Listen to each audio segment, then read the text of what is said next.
Tere, mina olen Veronika Maasik, kartuliaretusrühma agronoom ja asendan tänasel päeval meie teadurit Terje Tähtjärve, kes kahjuks tervislikel põhjustel ei saanud täna siin osaleda.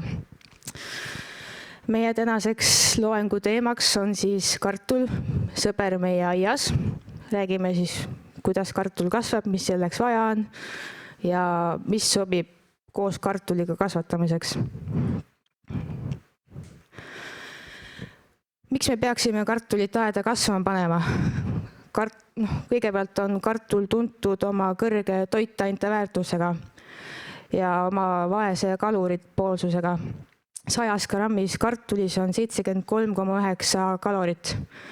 Kartul sisaldab valku, kiudaineid ja süsivesikuid. Kartulis on tärklis, mille omastamiseks peab organism tööd tegema. Kartul sisaldab veel hulgaliselt vitamiine, nagu näiteks C-vitamiin, B1, B2 ja B6, kaltsiumi, magneesiumi, fosforit ja rauda. Kodu lähedal aias kasvatades on ta kõige väärtuslikum toit, mida saab kasvatada ja mida üldse maha panna. Ja teda saab kohe üles võttes, saab teda kohe ka tegema hakata, saab teda kohe sööma.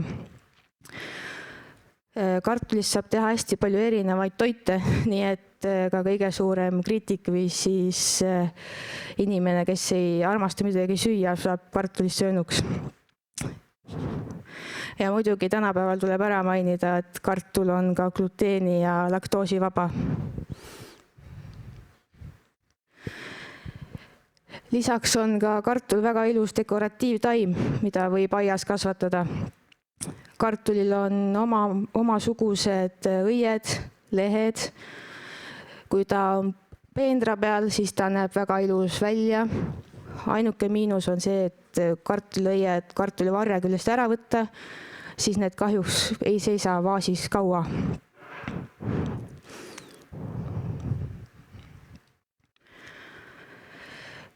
Nii, kus siis kartul kasvab? Kartul kasvab mullas. Aias saad sa ise luua kartulile sobiva kasvukeskkonna. Kõige tähtsam selleks ongi muld. Kartul vajab kasvamiseks õhurikast ja kõrge huumuse sisaldusega kasvukeskkonda. Kui sul aias pole looduslikult sellist, siis saad selle ise endale luua. Või kas siis ehitad kõrgemad peenrad, paned komposti juurde, segad turvast juurde, kõik võimalused on olemas. Tähtis on kindlasti jälgida mulla pH-d ehk siis happelisust. Kartulile kõige parem pH on 6,0 kuni 6,5. Kõige lihtsam on seda määrata testriga, mida saab osta siis tavalistest aianduspoodidest.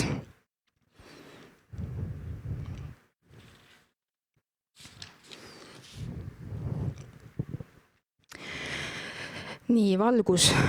Kartul tahab valgust saada väga palju, muidu hakkavad pealsed venima, siis ei tule saaki. Kartul hakkab närbuma. Põllul on vagude vahe ligikaudselt 75 kuni 90 sentimeetrit ja mugulat pandakse mitte vähem kui 20 sentimeetriga maha. Seda tuleks ka silmas pidada, kui sa kasvatad aias, et mida suurem vahe, seda parem on tervem pealne ja seda paremini kartul fotosünteesib.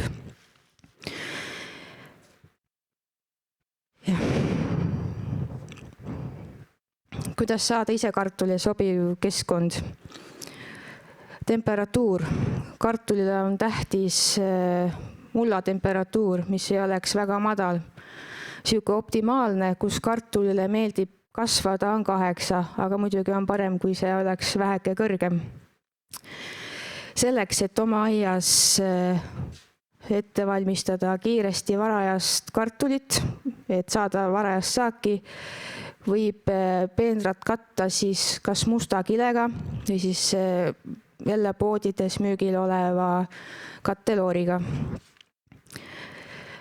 mis võimaldab siis mullal püsida kauem soe aga kindlasti tuleb tähele panna seda, et kui kartul on juba tärkanud, siis katteloor ei tohiks kartuli pealsete vastu minna, sest see siis, kui loor saab märjaks ja siis lihtsalt see külm teeb liiga sellele, kui kartul on vastu loori.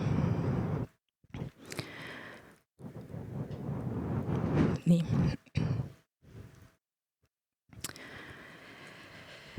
Niiskusrežiim. Kartul on piisavalt niiskuslembriline kultuur, aga samas ei talu ta üldse liigniiskust. Sellepärast on vaja aias teha õhurikas ja niiskust läbi lastev muld.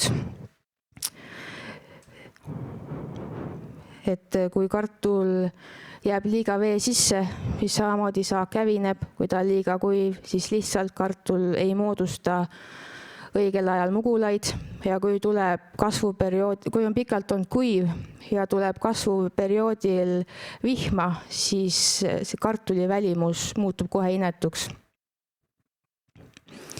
Miks siis meie töö on vajalik või mida siis meilt oodatakse?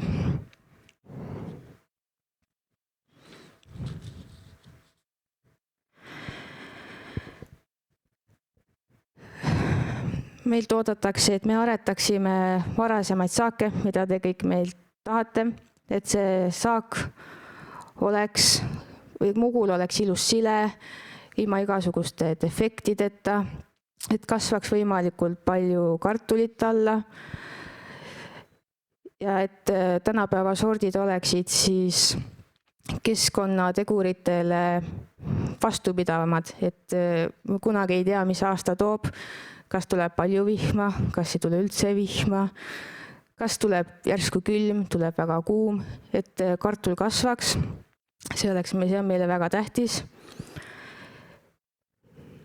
Ja et kartulit jätkuks meile. Kartulile sobivad juurde kasvatada mõned kaaslased. Väga hea, millega kartul koos kasvab, on kapsas, nõges ja oad.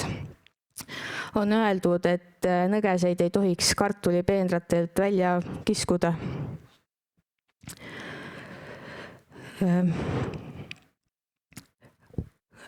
Samuti sobivad neile kasvama kapsad ja oad. Kartul ei sobi üldse kokku kurgi, kõrvitsa ja tomatiga, sellepärast et nad jäävad samasse sugukonda, eriti tomatiga, ja nad lihtsalt levitavad haigusi. Ja kui need panna koos kasvuhoonesse kasvama, siis kindel on see, et kas siis kartul jääb kasvuhoonesse või aiamaale, kas siis kartul jääb kiduma ja saaki ei tule või siis juhtub midagi tomati või kurkidega. Need lihtsalt ei sobi omavahel koos kasvatada. Väideltavalt on ka mädareigas selline, mis ei sobi kartuliga kokku, sellepärast et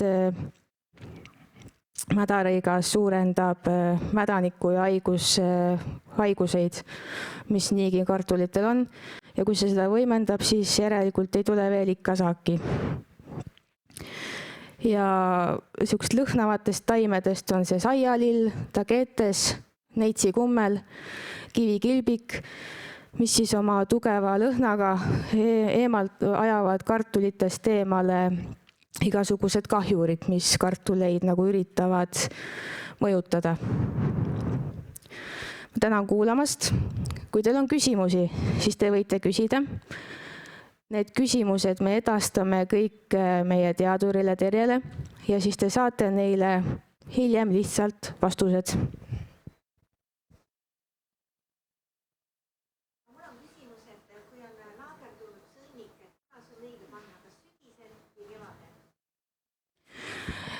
Kui on laagerdunud sõnnik, kui sõnnik on seisnud üle talve, siis no minu kogemus on näitanud, et seda ikkagi pannakse sügisel, et siis kevadel saaks sisse künda.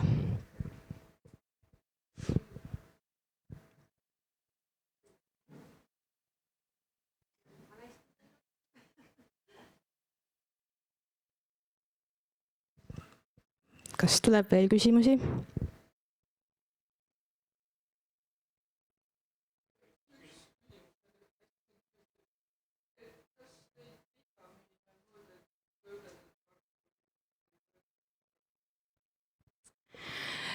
Ma edastan selle, kas need vitamiinid, mis ma loetlesin, kas need on siis töödeldud või töötlemata kartulitest. Me edastame selle küsimuse Terjele ja siis te saate sellele vastuse. Mul on veel küsimus, et kui sõnnikut me kasutame, kas tuleb panna mingisugust väetist ka veel natuke? Kloorivaba väetist. Ennem kartuli maha panekut ka. Kui kas pandakse põllule sõnnikut ja kas siis selle lisaks veel väetist? Samamoodi ma jään vastuse võlgu, aga te saate sellele kindlasti küsimuse.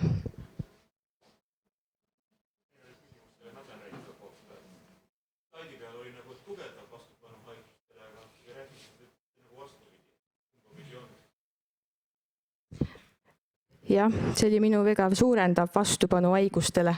Tänan tähelepanu eest.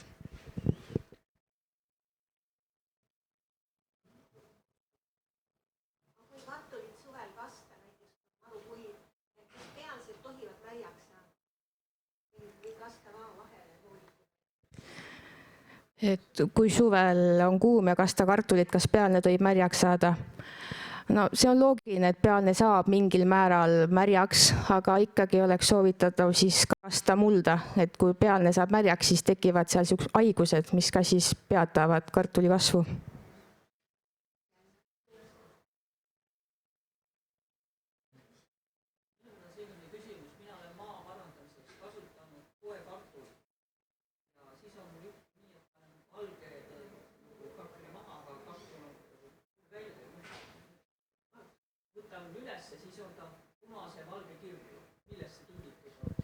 Kui maha on pandud valge kartul ja välja tuleb sügisel, tuleb siis kirju kartul.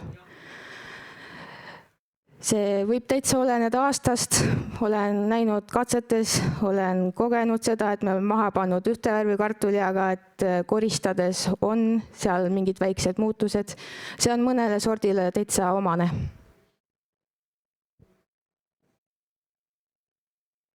Millest on see tingitud, et pealne kasvab liiga kõrgeks? Et miks kasvab pealne kõrgeks? Järelikult on kartulil väga head kasvutingimused. Näiteks oli see suvi, aga kartul all oli küllaltki väikene, et ei olnud hea saada. Võrreldes jälle ülemöödunud aastal. See, et pealne on suur ja saak on väike, me laseme sellele küsimusele vastata Terjel. Tema kindlasti oskab paremini öelda.